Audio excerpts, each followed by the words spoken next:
Bonjour à tous, on se retrouve aujourd'hui en cuisine pour réaliser des bouillons de légumes cubes maison. Avant de poursuivre, je compte sur vous. On like, on s'abonne, on partage, on laisse des commentaires, à vous de jouer. Pourquoi les faire maison? Parce que c'est moins cher, il y a moins d'emballage et surtout, on peut utiliser les légumes et les herbes aromatiques qui commencent à s'abîmer. Pour cette recette, on a besoin de beaucoup de sel. Ça représente à peu près 30% du poids des légumes. Ça fait beaucoup, mais c'est ce qui va donner du goût à vos bouillons et surtout libre à vous de mettre une petite quantité de bouillon pour vos recettes. Le sel va aussi permettre de faire dégorger les légumes, c'est-à-dire que toute l'eau contenue dans les légumes va s'évaporer pour avoir vraiment un concentré de saveur. Il faut être un peu patient, je vous l'accorde, pour que toute l'eau de cuisson s'évapore et qu'on ait des légumes bien cuits, mais ça vaut le coup et ils se conservent au congélateur pour pouvoir les utiliser dès que vous en avez besoin. Pour le choix des légumes, en fonction des saisons et de ceux que vous avez chez vous, faites-vous plaisir. Je suis partie sur un mélange d'ail et d'oignons avec des carottes et des courgettes. Ça marche aussi avec poireaux, navets, céleri et pourquoi pas échalotes, faites-vous plaisir. D'ailleurs, en parlant de saison, retrouvez le calendrier des fruits et légumes de saison sur mon blog.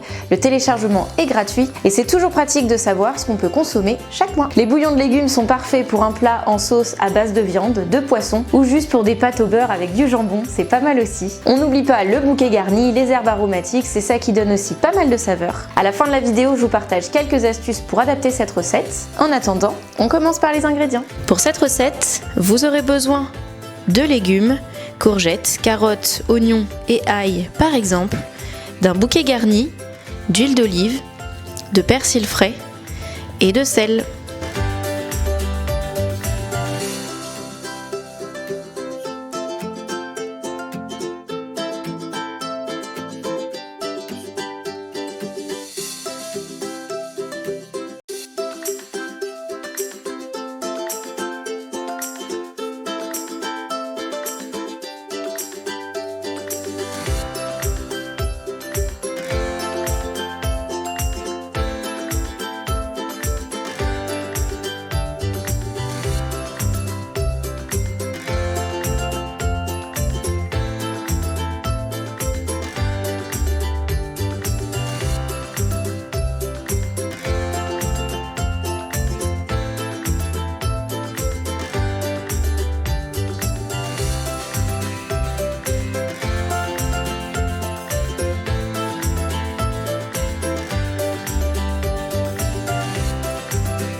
Et voilà, les bouillons de légumes cubes maison sont enfin prêts. C'est vraiment très simple à faire, il faut juste être un petit peu patient le temps de la cuisson. Comme je vous le disais, pour la conservation, vous allez les déposer au congélateur. Dans un premier temps, on laisse la pâte telle qu'elle pour qu'elle durcisse. Ce sera beaucoup plus facile par la suite de découper en cubes. Évidemment, pour le choix des légumes, comme je vous le disais, faites en fonction de vos goûts et surtout en fonction des saisons. Ail, oignons, échalotes, ça c'est un peu la base de toutes les recettes. Carottes, courgettes, poireaux, navets. On n'oublie pas les herbes aromatiques et ce sera parfait. Ces bouillons sont parfaits pour accompagner un plat de viande, un poisson, une soupe, pourquoi pas un plat de pâtes. Le fait de faire ces bouillons de légumes maison, ça permet vraiment de réduire l'emballage et surtout ça coûte beaucoup moins cher que les bouillons du commerce. En revanche, ça reste tout de même assez salé, c'est l'ingrédient principal de cette recette pour faire dégorger les légumes, c'est-à-dire qu'on enlève vraiment toute l'eau lors de la cuisson et avoir un concentré de saveur. Pour la matière grasse, il ne faut vraiment pas en ajouter beaucoup. Les bouillons de légumes maison n'ont plus de secret pour vous. Retrouvez plus de recettes en vidéo sur mon blog culinaire et comme d'habitude,